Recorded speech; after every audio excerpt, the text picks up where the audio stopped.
வணக்கம். பரபரப்பு மீடியாவின் செய்திகளுக்காக நான் ஹரிணி. உக்ரைன் மீதான தனது படையெடுப்பை தொடங்கிய 2 மாதங்களுக்கு பின்னர் ஜனாதிபதி புட்டின் உண்மையிலேயே தனித்துவமான ஆயுதத்தை உருவாக்குவதில் ரஷ்யா வெற்றி பெற்றுள்ளதாக பெருமிதத்துடன் அறிவித்தார். அது ரஷ்யாவை அச்சுறுத்தும் எந்த நாட்டையும் ஒருமுறைக்கு இருமுறை சிந்திக்க வைக்கும். ரஷ்யாவின் எதிரிகளை இராணுவ ரீதியில் வளர்த்துவிட துடிக்கும் நாடுகளை துடிதுடிக்க வைத்துவிடும் என்று கூறினார்.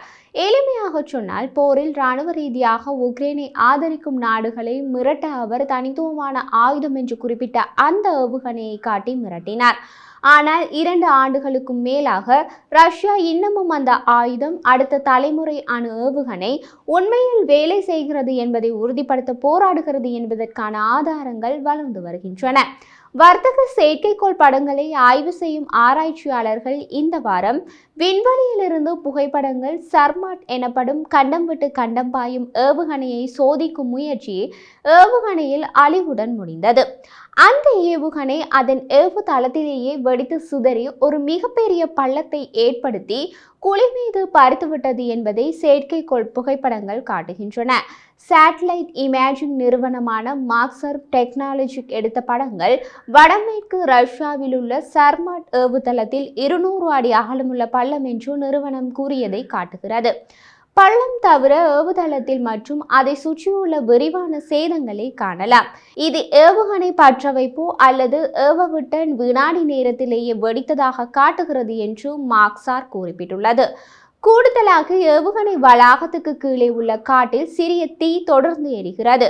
மேலும் 4 தீயணைப்பு வாகனங்கள் அழிக்கப்பட்ட ஏவுகணை ஏவிக்கு அருகில் காணப்படுகின்றன. ரஷ்யாவின் ஆர்கான்கல்ஸ்க் பகுதியில் உள்ள பிலசட்ஸ்க் பிராந்திய பகுதியில் இதே தளத்தில் 2 வாரங்களுக்கு முன்பு எடுக்கப்பட்ட செயற்கைக்கோள் படங்களில் அத்தகைய சேதம் எதுவும் இல்லை. சோதனை தளத்தில் வான்வெளியை மூடும் ரஷ்ய அறிவிப்பு அது சோதனை ஏவுதளத்துக்கு தயாராகி வருவதாக குறிப்பிடுகிறது.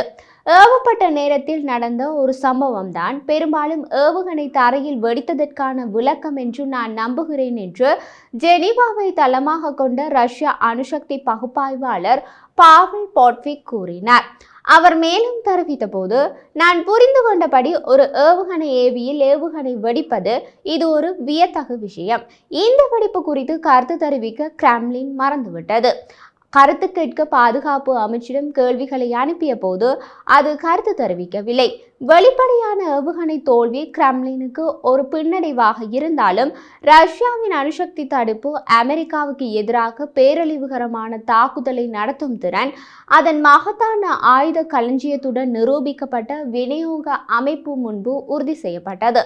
ஆனால் முக்கியமான நேரத்தில் ரஷ்யாவுக்குள் உக்ரைன் படையெடுத்து சென்று குர்ஸ்க் பகுதியை ஆக்கிரமித்து ரஷ்யாவை அவமானப்படுத்தியுள்ள நேரத்தில் இந்த அணு ஆயுத வெடிப்பு முனை ஏவுகணை வெடிப்பு ரஷ்யாவை மேலும் அவமானப்படுத்தியுள்ளது.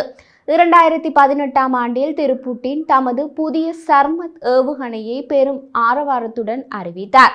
இது ஒரு புதிய வகை வேகமாக பறக்கும் ஆயுதங்களின் ஒரு பகுதி என்றும் அறிவித்தார். இது அமெரிக்காவுடனான அதன் மோதலில் ரஷ்யாவுக்கு கை கொடுக்கிறது என்றார். காரணம், புதிய சர்மத் ஏவுகணை கண்டம் விட்டு கண்டம் பாயும் ஏவுகணை. இந்த ஏவுகணை அணு ஆயுதங்களை ஹைப்பர்சோனிக் வேகத்தில் நிலைநிறுத்த முடியும். ஒளியின் வேகத்தை விட குறைந்தது 5 மடங்கு வேகமாக பறக்கும் மற்றும் ஏவுகணை பாதுகாப்புகளை தவிர்க்கும் என்றெல்லாம் வர்ணித்தார்.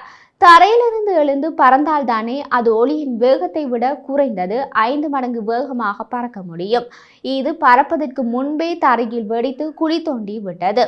உக்ரைன் மீதான திரு புட்டினின் படையெடுப்புக்கு மத்தியில் உக்ரைனுக்காக மேற்கத்திய உதவியை தடுக்கும் கிரெம்ளின் முயற்சிகளுக்கு சர்மாட் ஏவுகணையின் அச்சுறுத்தல் ஒரு மையமாக இருக்கும் என புட்டின் திட்டமிட்டார். ஆனால் RS-28 சர்மாட் கண்டம் விட்டு கண்டம் பாயும் ஏவுகணையின் ரஷ்யாவின் சமீபகால சோதனை தோல்வியில் முடிந்தது என்று செயற்கைக்கோள் படங்கள் வெளிப்படுத்தியுள்ளன. இந்த ஏவுகணை நிகழ்வின் போது நேட்டோவின் கோப்ரா போல் உளவு விமானம் ஏவுகணை ஏவப்பட்ட பின் அந்த பகுதியில் பறக்கவில்லை என்பது குறிப்பிடத்தக்கது. நேட்டோவின் கோப்ரா போல் உளவு விமானம் பொதுவாக இதுபோன்ற ஏவுதல்களை கண்காணிக்கும். அந்த விமானம் வானில் இல்லாதது ரஷ்ய ஏவுகணை மேலள இல்லை என்பதை குறிக்கிறது. கோப்ரா போல் விமானங்கள் பாலிஸ்டிக் ஏவுகணைகளை கண்காணிக்க பிரத்யேகமான கருவிகள் பொருத்தப்பட்டுள்ளன. ஆனால் வெடித்த நேரத்தில் அத்தகைய விமானங்களின் பறத்தல் எதுவும் பதிவு செய்யப்படவில்லை. அதனால் இந்த ஏவுகணை பறப்பதற்கு முன்பே வெடிக்கப் போகிறது என்பதை நேட்டோ முன்கூட்டியே தெரிந்து கொண்டதா என்ற கேள்வியும் எழுகிறது. ஏப்ரல் 2022 சர்மட் ஏவுகணையை ரஷ்யா வெற்றிகரமாக சோதனை செய்ததாக திரு புட்டின் அறிவித்த விஷயத்திலேயே இப்போது சந்தேகம் எழுப்பப்படுகிறது. செப்டம்பர் 2023 ரஷ்யாவின் விண்வெளி நிறுவனம் சர்மட் போர்க்கடமையில் ஈடுபட்டதாக அறிவித்தது. கடந்த வாரம் ரஷ்யாவின் நாடாளுமன்றத்தின் கீழ் சபையின் தலைவர் வியாசெஸ்லாவ் வோலோடின் இந்த காணொலி பற்றி தமது டெலிகிராம் செய்தியிடல் செயலியில் குறிப்பிட்டார். அவரது கோபமான பதிவில் உக்ரைனுக்கு உதவுவதான ஐரோப்பிய நாடாளுமன்ற தீர்மானம் ரஷ்யாவிற்குள் மேற்கத்திய ஆயுதங்களை பயன்படுத்த அனுமதித்தால் ஐரோப்பிய நாடுகளை ரஷ்யா தாக்கும் என்று எச்சரித்தார்.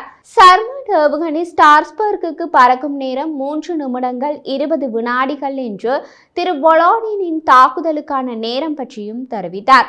ஸ்டார்ஸ்பர்க் என்பது ஐரோப்பிய நாடாளுமன்றம் கூடும் பிரெஞ்சு நகரத்தின் பெயர். பாவம், கடந்த வாரம் அப்படி சொல்லிய அவருக்கு இந்த வாரம் அதே சர்மட் ஏவுகணை தமது நாட்டுக்குள்ளேயே வெடித்து குளிப்பறிக்கும் என்று தெரிந்திருக்காது. இந்த ஏவுகணை இன்னமும் பணிக்கு தயாராகவில்லை என்பதற்கான ஆதாரங்கள் பெருகி வருகின்றன. இந்த மாதத்தின் வெளிப்படையான சோதனை தோல்வி கடந்த 2 ஆண்டுகளில் குறைந்தது 2வது தடவை. பிப்ரவரி 2023 சர்மட்டின் சோதனை தோல்வியடைந்ததாக அமெரிக்க அதிகாரிகள் தெரிவித்தனர் என்று அந்த நேரத்தில் அமெரிக்க செய்தி நிறுவனங்கள் தெரிவித்தன. உக்ரைன் தாக்குதலின் பின் பற்றி எறியும் காட்சிகளை ரஷ்ய சேனல்கள் வெளியிட்ட பின் வெளியாகும் ரஷ்ய பாதுகாப்பு அமைச்சின் அறிக்கைகளை பார்த்திருப்பீர்கள். எல்லோருடைய அறிவு மற்றும் கல்வி தகுதி நிகழ்வுகளை புரிந்து கொள்ளும் விதத்தில் இருக்காது. அதனால் நாம் வெளியிடுவது உண்மை அல்லது பொய் செய்தி என்று கூறும் சுதந்திரம் உங்களின் அறிவுக்கு ஏற்றபடி இருக்கும். நாம் அதையும் வரவேற்கிறோம். கூடவோ குறைவாகவோ தம்மால் முடிந்தவரை சிந்திக்கும் உரிமை அனைவருக்கும் உண்டு.